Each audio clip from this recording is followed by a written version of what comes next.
ఇక వివరాల్లోకి వెళ్తే కాకినాడలో అత్యాధునిక వస్తువులతో 114 కోట్ల వ్యయంతో నిర్మించిన ఈఎస్ఐ ఆసుపత్రిని ఈ నెల 25వ తేదీన దేశ ప్రధాని నరేంద్ర మోడీ వర్చువల్గా ప్రారంభించనున్నారని కాకినాడ పార్లమెంట్ సభ్యురాలు వంగా గీతా విశ్వనాథ్ చెప్పారు.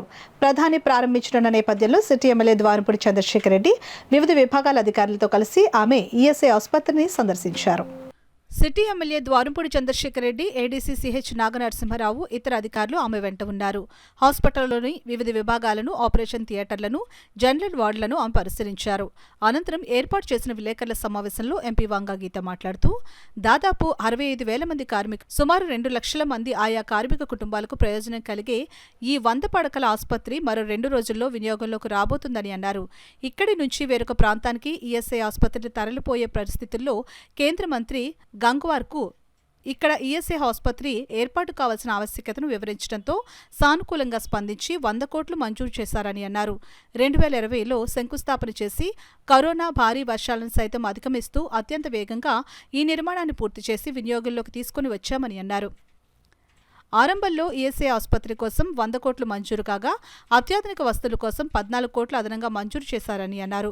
ఆసుపత్రితో పాటు పనిచేసే వైద్యులు, ఇతర ఉద్యోగుల కోసం క్వార్టర్స్ కూడా అదే ప్రాంగణంలో నిర్మించామని అన్నారు. ప్రధాని నరేంద్ర మోడీ ఈ నెల 25న వర్చువల్గా ప్రారంభించనున్న నేపథ్యంలో అందుకు సంబంధించిన సమయం ఇంకా ఖరారు కావాల్సి ఉందని చెప్పారు. సిటీ ఎమ్మెల్యే ద్వారంపూడి చంద్రశేఖర్ రెడ్డి మాట్లాడుతూ ఎంపీ వంగా గీత ప్రత్యేక చొరవ తీసుకోవడంతో ఈఎస్ఐ ఆసుపత్రి ఈ ప్రాంతానికి మంజూరై నిర్మాణాన్ని పూర్తి చేసుకోవడం జరిగిందని అన్నారు. ఇది కాకినాడ ప్రజల అదృష్టమని అన్నారు. సుమారు 6 ఎకరాల విస్తీర్ణంలో సర్వంగ సుందరంగా అన్ని హంగులతో ప్రారంభం కాబోతుందని చెప్పారు. సుమారు 150 చదరపు అడుగుల విస్తీర్ణంలో ఆసుపత్రి నిర్మాణమైందని అన్నారు. పోర్టు ఆధారిత కాకినాడ నగరంలో ఈ ఆసుపత్రి ఇక్కడి కార్మిక కుటుంబాలకు ఎంతో ప్రయోజనకరంగా ఉండగలదని అన్నారు. ఆసుపత్రి నిర్మాణానికి నిధులు మంజూరు చేసి వేగంగా పూర్తి కావడానికి కారణమైన ప్రధాని నరేంద్ర మోదీ, ముఖ్యమంత్రి వైఎస్ జగన్మోహన్ రెడ్డి, ఎంపీ వంగా గీతలకు ఆయన ధన్యవాదాలు తెలిపారు. ఈ కార్యక్రమంలో ఆసుపత్రి in charge superintendent doctor K Srinivasarao, SEP Satyakumari, central public work విభాగం DE D Lakshmayya, MHO doctor Prudhvicharan, AE Y Nageswararao, మాజీ డిప్యూటీ మేయర్ మేసాల ఉదయ్ కుమార్, వైద్యులు డాక్టర్ అన్వేష్, డాక్టర్ మహిదర్ తదితరులు పాల్గొన్నారు. అందరికీ నమస్కారం. ఈరోజు కాకినాడ పట్టణ ప్రజల అదృష్టంగా ఒక ఫెసిలిటీ మన కాకినాడ పట్టణం రాబోతుంది. అది 100 పడకల ఈఎస్ఐ హాస్పిటల్.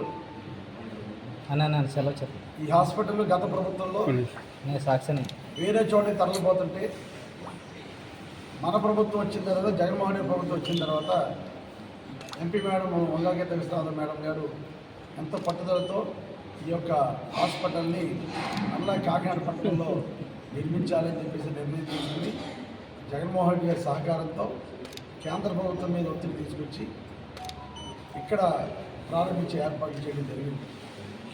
సుమారు 6 ఎకరాల స్థలం ఉన్న హాస్పిటల్ గత నాయకులు సరిగ్గా పనిచేయకపోవడం హాస్పిటల్ బయటకు షిఫ్ట్ అయిపోయే పరిస్థితులు ఉంటాయి. ఇక్కడ స్థలం ఉంది, ఇక్కడ భూమి ఉంది ఈఎస్ఐ సంబంధించి అని మేడం ఫైట్ చేసి ఈ హాస్పిటల్ కట్టే కార్యక్రమం పెట్టింది. ముఖ్యంగా ఈ హాస్పిటల్ కన్స్ట్రక్షన్స్లో కేంద్ర మంత్రి వారు వచ్చి ఇక్కడ ఫౌండేషన్ చేయడం జరిగింది. ఇంజనీరింగ్ సిబ్బంది కానీ, కాంట్రాక్టర్ కానీ సందర్భంగా అభినందించాలి. ఇన్ టైంలో కరోనా వచ్చినా కూడా తక్కువ సమయంలో సుమారు 150,000 అడుగుల్ని 100 కోట్ల రూపాయలతో చాలా తక్కువ సమయంలో పూర్తి చేసిన ఇంజనీరింగ్ సిబ్బందిని అభినందిస్తూ, ఇప్పటికే డాక్టర్స్ని ఆల్ ఓవర్ ఇండియా నుంచి డాక్టర్స్ని వేశారు. సుమారు 10 మంది డాక్టర్స్ని వేయటం జరిగింది. 7 మెంబర్స్ ఆల్రెడీ జాయిన్ అయ్యారు. అదేవిధంగా ఇతర స్టాఫ్ని అంతా కూడా మెడికల్ స్టాఫ్ అంతా అవ్వటం జరిగింది. వాళ్ళందరూ కూడా విధుల్లో జాయిన్ అవ్వటం జరిగింది. రేపటి నుంచి 25వ తారీఖుకి ఫంక్షన్కి కావాల్సిన ఏర్పాట్లన్నీ కూడా జరగడం జరుగుతుంది. ముఖ్యంగా 65,000 మంది, సుమారు 65,000 మంది కార్మికులు ఉన్నారు. వారి కుటుంబాలతో కలిపి 2 లక్షల మందికి మరి హాస్పిటల్ ఉపయోగపడబోతుంది. భవిష్యత్తులో ఇంకా కావలసిన సౌకర్యాలన్నింటినీ కూడా ఏర్పాటు చేసి పూర్తి ఆరోగ్య సేవలు, మెడిసిన్స్ ఇవ్వడం కానీ, ఓపీ చేయడం కానీ, ఆపరేషన్స్ కానీ అన్నీ కూడా ఆరోగ్య సేవలు ఇక్కడి నుంచి అందించడానికి పూర్తిగా మరి సూపరింటెండెంట్ గారు, అదేవిధంగా వారి ఆరోగ్య సిబ్బంది, ఈఎస్ఐసి పూర్తిగా దీన్ని మనకి అప్పచెప్పడం జరిగింది.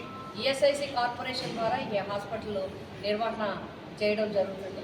కాబట్టి 25వ తేదీన జరగబోయే ప్రారంభోత్సవ కార్యక్రమంలో కార్మికులు వారందరూ కూడా హాజరు కావాలని కోరుతున్నాం.